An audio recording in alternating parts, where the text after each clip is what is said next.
Você optaria por se libertar de suas limitações pessoais se eu lhe mostrasse quais são elas, onde se encontram e como o estão afetando? No vídeo de hoje, iremos analisar o livro Pare de se sabotar e dê a volta por cima. Como se livrar dos comportamentos que atrapalham sua vida. Esse livro foi escrito pelo psicoterapeuta Flip Flippen, que é presidente do Grupo Flippen. O autor trabalha há mais de 30 anos na área e já atuou em diversos ramos dentro dessa área, dando consultoria e implementando programas de soft skills, elaborado por ele e por sua equipe. Com base nos seus anos de experiência, em pesquisas e no trabalho que desempenhava, ele elaborou um programa de superação das limitações pessoais no qual ele aborda nesse livro. E acredita que, se realizado da forma como é recomendado, é possível superar as limitações pessoais e o impacto da autossabotagem. O autor traz muitos questionamentos durante todo o livro com o objetivo de levar o leitor a refletir sobre a mensagem. E a partir dessa reflexão se questionar e se autoanalisar.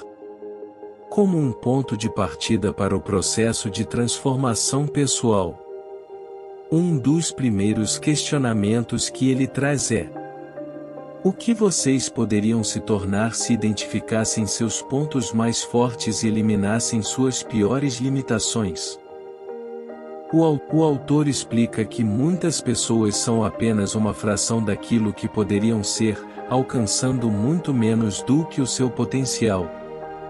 Sonham em fazer mais e ser melhores, mas algo maior do que o seu talento parece amarrá-las com cordas e pesos invisíveis. Outra reflexão muito interessante que ele traz é: nossas limitações só nos definem se permitirmos. Quando as ignoramos, deixamos que elas nos impeçam de progredir. Para levar os leitores a uma reflexão mais profunda, o autor traz ainda os seguintes questionamentos. Se eu perguntasse a você: qual é a característica que em última instância determina seu sucesso, o que você responderia? Seu talento? Suas aptidões? Sua formação acadêmica? Será que aquilo que o detém ou que o limita pode ser um indicador do seu sucesso muito mais do que as capacidades ou os talentos que você possui? De acordo com o autor, não são somente os pontos fortes que vão definir o progresso. Porém, as limitações pessoais também podem determinar em última instância o nível de sucesso alcançado.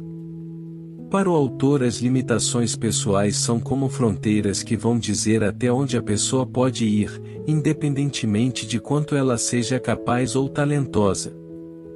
Apesar disso, ele faz questão de deixar claro que muitos obstáculos são difíceis de superar, e um foco exagerado nas limitações pessoais pode ser cansativo e frustrante.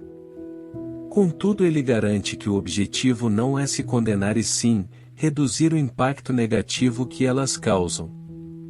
E que não é possível superar as limitações que não enfrentamos. Com base nos seus anos de pesquisas e experiência na área, o autor seleciona 10 limitações pessoais que têm um grande impacto. Mas você deve estar se perguntando: o que são essas limitações pessoais? O autor as define como comportamentos ou traços de personalidade que, consciente ou inconscientemente, tornam-se auto-prejudiciais. Esses comportamentos não são expressos de forma isolada, mas estão relacionados ao repertório comportamental e à personalidade.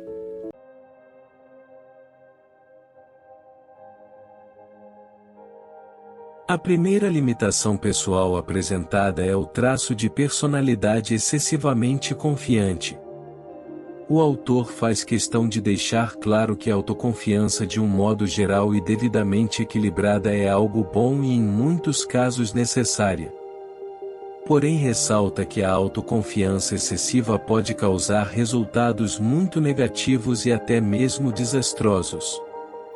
O excesso de autoconfiança pode levar o indivíduo a uma força que o cega, e o impede de enxergar além do seu próprio ego, e da sua capacidade de olhar ao seu entorno.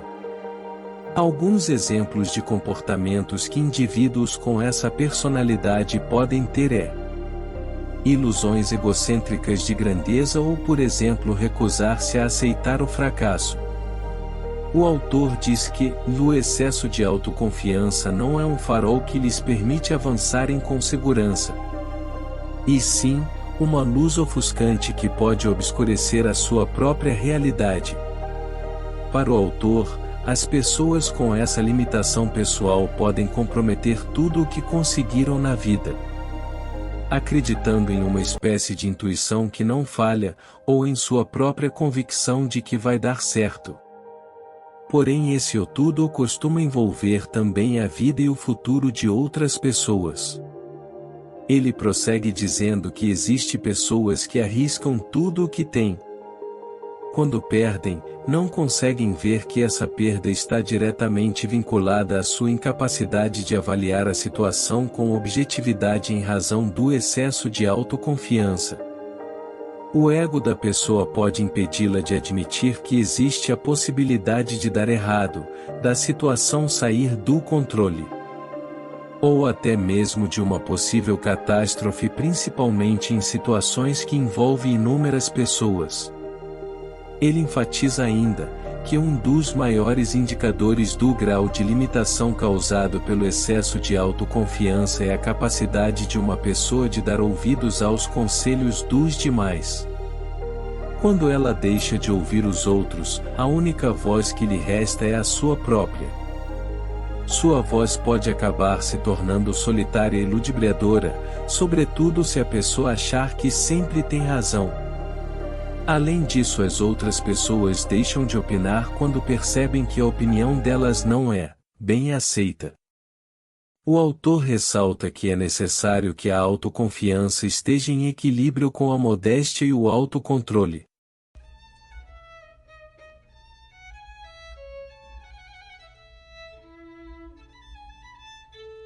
A segunda limitação pessoal que o autor traz no livro é o traço de personalidade pouco autoconfiante.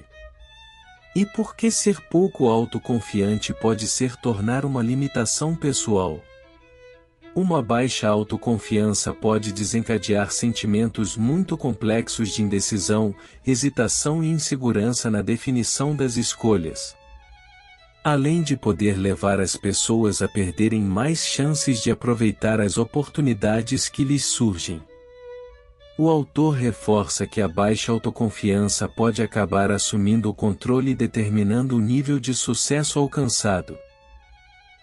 Colocando esses sentimentos em uma balança, é possível observar que quanto maior for a autoconfiança, menor é o medo. E quanto menor for a autoconfiança, maior é o medo.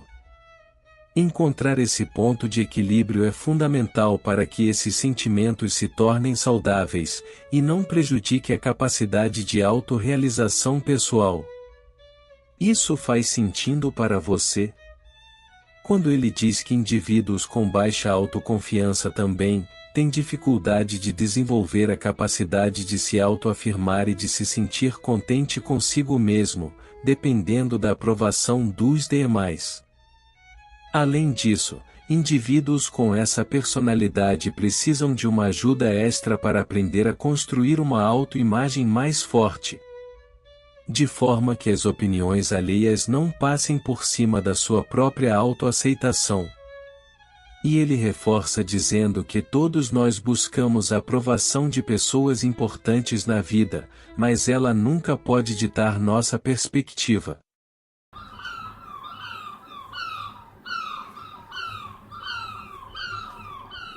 A terceira limitação pessoal que ele aborda no livro é ser superprotetor. E por que isso também pode se tornar uma limitação pessoal? Algumas características que o autor traz no livro é que pessoas superprotetoras têm dificuldade em dizer não e impor limites. Seu comportamento de generosidade e atenção excessiva vai além do que é saudável para elas e para os outros. São pessoas que sempre fazem mais para os outros do que para si mesmo, e de certa forma acaba estimulando o egoísmo e certo senso de superioridade nos seus pares. Também são pessoas que têm muita dificuldade de confrontar e cobrar por comportamentos mais éticos, quando se deparam, por exemplo, com alguma injustiça ou desonestidade. Entretanto, vale ressaltar que o erro não está em ser altruísta, generoso ou protetor. Acredito que a proposta do autor não é que você se torne uma pessoa egoísta e sempre se coloque em primeiro lugar, partindo da ideia de que os outros é que se virem. Até porque os relacionamentos humanos são vias de mão dupla, ou seja, são sempre uma troca, e não há nada de errado com isso. E refletindo sobre esse tema, é possível perceber que o ponto de equilíbrio está no sempre. Pois se sempre se coloca em primeiro lugar, você se torna uma pessoa egoísta e autocentrada. Entretanto, se você sempre faz mais pelos outros e esquece de si, pode estar prejudicando também a si mesmo. Então, se você tem medo de se tornar uma pessoa egoísta, mas também está cansado ou tem medo de ser explorado pelos outros, o equilíbrio vai depender da própria situação em si.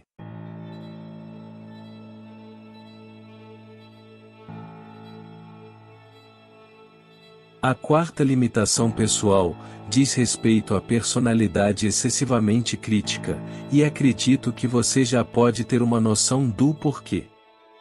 Ser uma pessoa muito crítica pode acabar se tornando uma limitação pessoal e afetar tanto a sua vida como as pessoas ao seu entorno. Entretanto, vamos trazer o ponto de vista do autor com base no seu trabalho. Para o autor, pessoas muito críticas são na maioria das vezes extremamente difícil de agradar, porque são pessoas muito exigentes. Exigem um nível de perfeccionismo dos demais que nem mesmo elas são capazes de alcançar. Não fazem ideia de quanto agridem os outros. Não se dão conta de como acabam atacando os demais com as suas críticas excessivas. E ainda por cima, são pessoas que com a sua percepção crítica se tornam-se raramente satisfeitas ou frequentemente insatisfeitas. Sempre tem uma justificativa para acabar criticando. E como as nossas percepções e os pensamentos influenciam nas nossas emoções? São constantemente reféns dos seus próprios níveis de estresse e irritação que sobrevêm em decorrência da sua forma de lidar com aquilo que não as agrada ou que não estão de acordo com o seu nível de satisfação. Elas têm as habilidades de tornar ambientes agradáveis em atmosfera de hostilidade e tensão, além de animosidade e uma energia muito negativa no ambiente onde se encontram. E com todo esse repertório comportamental, perderam a capacidade de enxergar algo de bom nos demais e na vida. É importante sobretudo também enfatizar, que ter uma visão crítica não é algo ruim que se tenha que eliminar por completo, muito pelo contrário. Existem muitas profissões, que exigem que a pessoa tenha um olhar muito crítico, uma análise muito cuidadosa, e até mesmo uma abordagem inflexível e minuciosa com os detalhes.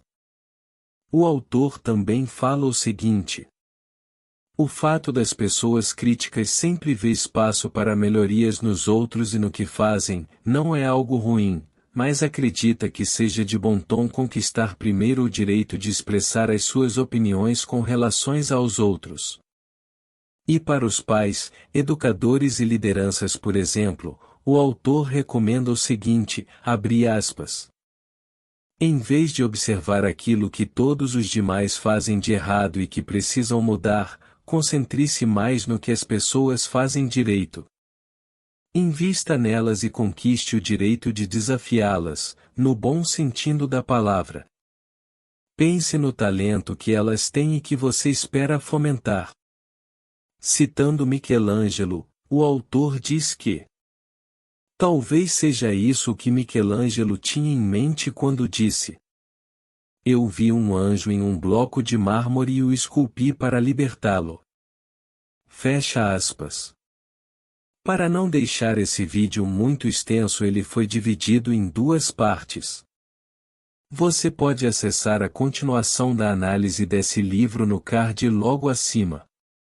E para finalizar esse vídeo, eu gostaria de trazer mais algumas colocações do autor quando ele diz que existe um detalhe e um ponto de partida para todo desafio com que nos deparamos. Não é possível consertar todos os movimentos ao mesmo tempo. É preciso se concentrar em um de cada vez. Tenha em mente que isso é um processo. Esse foi o nosso vídeo de hoje. Agradeço por nos assistir. Caso você tenha gostado desse vídeo, não deixe de dar o seu like. Caso queira receber mais vídeos como esse, se inscreva no nosso canal. Compartilhe esse vídeo e deixe os seus comentários. E até o nosso próximo vídeo.